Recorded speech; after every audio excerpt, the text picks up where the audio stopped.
Pat Miletich. Pat. Oh, yeah. That's the guy right there. So, Pat, we have this thing in Iowa that supposedly bans vaccine passports at any private institution. And masks at any business. And we're lucky compared to, other people that have had all of their freedom stomped on. Sure. There are loopholes in that very, very, very short bill that is in plain English. But those loopholes are only for healthcare facilities. Now, despite all that, if we zoom up, it's kind of, you can't see it as well. Let's see if we can focus in on that. The Racoon Motel. The Racoon Motel is requesting slave passports or proof of it. Demanding. Yeah, no, you're Not right. requesting. You're right, not requesting. And they need to be held accountable for this. It's unfortunate, like this is a cool little street. You got Ragged Records. You got Bootleg Hill. Ooh, we go there quite a bit. You don't drink there. The cigar lounge. The cigar lounge. It's a meadery. So, but they do have beers. I got a Heffenweizen there every once in a while. But then there's the Half Nelson Diner also here. Guess what? None of those establishments are asking for your papers, Pat. Right. And, it's funny because this couple just passed us, and she was showing the venue and being like, oh, this is a cool little hip spot. And you mentioned that they were doing this. We're just for choice. Yeah. I said, we're for choice. She said, oh, the two shows that I went to, she thought it was the artist and not the venue. And I said, no, it's the venue. Even if it's the artist, they don't get to say. It's Right. Iowa. Right. It's banned. That's true. It's not legal. Yeah.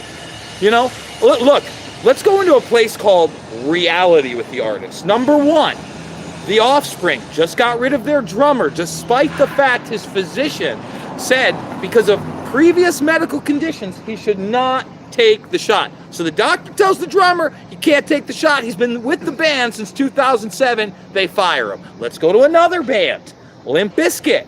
Okay, Limp Bizkit. They go to Lollapalooza, right? Mayor Lightfoot comes out. They're all hugging. It's all great. Perry Farrell, the whole nine. They do 2 more shows, one in Iowa, by the way, which I didn't show any kind of anything. Right. I didn't show an ID. They didn't ask to check my nutsack. Nothing. Nothing at all. And I went there and it was fine. They did 1 more show, and then someone, somewhere, somehow either in the band or another band or the crew tested positive for COVID. Oh, of course. Yeah, they're going to. And they pulled out of their tour.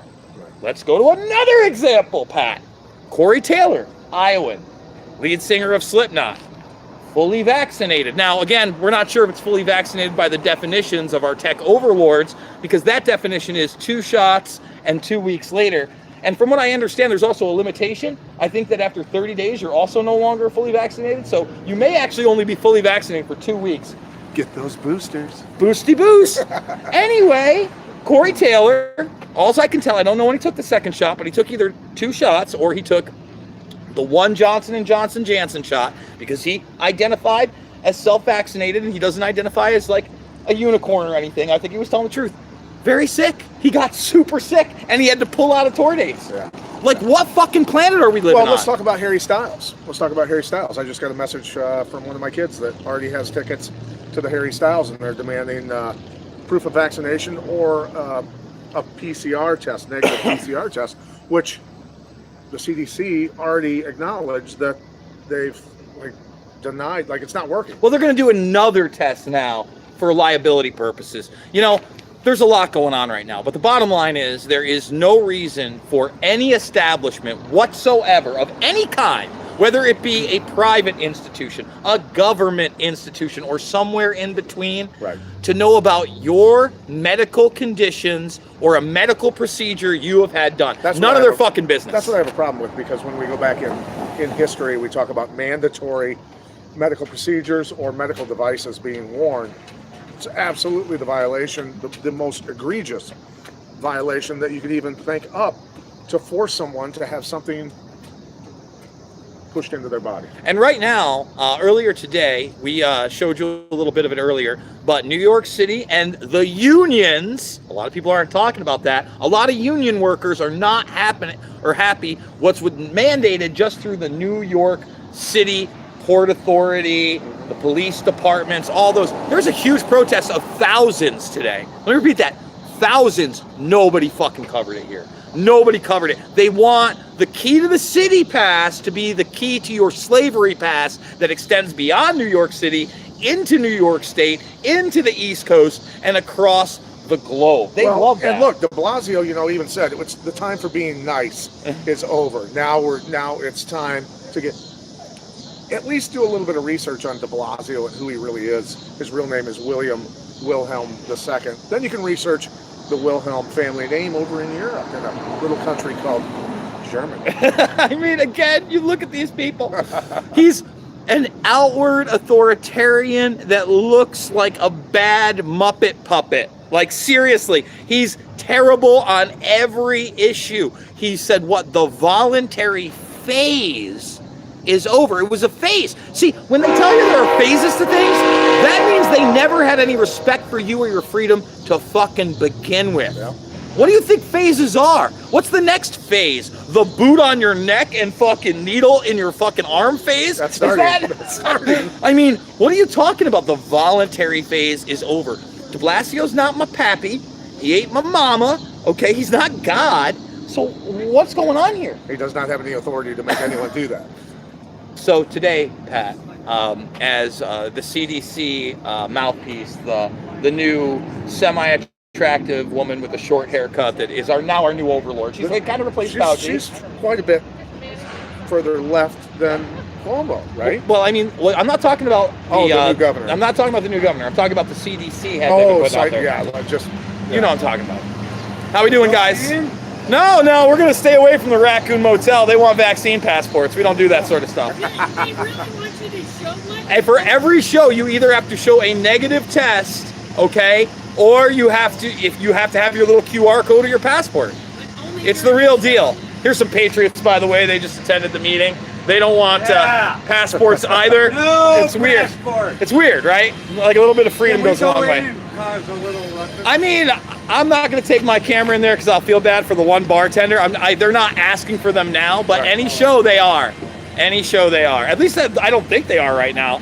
But again, I've never been in there. I'll tell you what, if I end up getting drunk this weekend and I happen to be downtown, I'll go in. And if they don't let me in, I'll be your designated driver. Yes. And then, Yeah, listen, I don't drive drunk, folks. That's something I do not do. I just want to make that very clear. Thanks for saying that next to me. I have had you. Going to go in there. No. I'm going to be a good boy. We're trying. But that doesn't mean we can't put them on blast. In fact, the thing is, I don't want to go in there, and I don't want to buy a beer there, despite the fact I don't not only make them feel bad, I don't want them making money on me. Period. Yeah, so what am I going to go in there and just berate the employee for the fucking thing that they have no control over? At least listen, I'll say this, at least the employee in there isn't wearing a mask. We are in Iowa, thank God, right? Yeah. There are still some people out here that are in masks as employees. You go into Walmart, it's there. You go into Hy-Vee, it's there. Violation. Let me get this out of your car. Oh yeah, that's right. And by the way, the masks have been banned in this state too, as well. So, again, these are authoritarian mandates that are being used to coerce people through their finances. It is disgusting. What's Pat looking for? I don't know where you put it, Pat. I have no idea. But yes, this is from what website, Pat? Iowa Rise. Iowa Rise, and they work with Pam Popper and others. What do we got here? So it's basically Iowa freedom violations. Yes. Read it for us. Have you been denied medical care, forced discrimination, invasion of privacy, or lost your job over COVID vaccination or masking status? The Iowa Vaccine Passport Bill, HF 889, was signed into law on May 20th, 2021. This bill sets the stage for legalized discrimination in our state by allowing private businesses and medical facilities to utilize vaccine passports. Iowans were promised the issue of discrimination, privacy infringements, denial of care, and terminations would be addressed if they occurred. They can only happen if violations get reported. When you complete the reporting form, it automatically gets forwarded to Representative Stephen Holt, Senator Jake Chapman, and Governor Legislative Liaison Logan Shine. So at iafreedomviolations.com, go there. If you're an Iowa resident and somebody has violated your freedom, report their asses. And before we end this and put the Racoon Motel on blast from the last time, do not give them your business. Let them know what they're doing is wrong. On Sunday, Genesis West, there's going to be a huge protest of people that do not want to take the hate and lies shot. So we're going to be covering that. That's 2 to 4 p.m. Central Time. I don't know if I'm going to be able to be able to live stream it, or a lot of it on YouTube, as there might be some medical misinformation out there if we do cover it. But I do want to encourage you, if you are localized in my audience, in a surrounding state, I'm going to be there. Hopefully Pat's going to be there. I know Todd's going to be there, and others that have been on my show. So please make it out there, guys. Yeah, but Owen Schroyer was arrested for what? Nothing. He was arrested for nothing. For being on the steps at the steps or something? He didn't even go on the steps. It was the side steps, not on the Capitol. He's been released, but they're still charging him. Thank God they didn't keep him in solitary confinement. Also with COVID, like, denier stuff? I don't know about that. But I know that they brought up... Otherwise, we might be in trouble. They brought up his other incident on DC. I know that. Folks, thumbs it up, like, share, subscribe. Go check out the Rockfin. That's where true free speech reigns. I love you, and I'll see you on the flip side. Bye.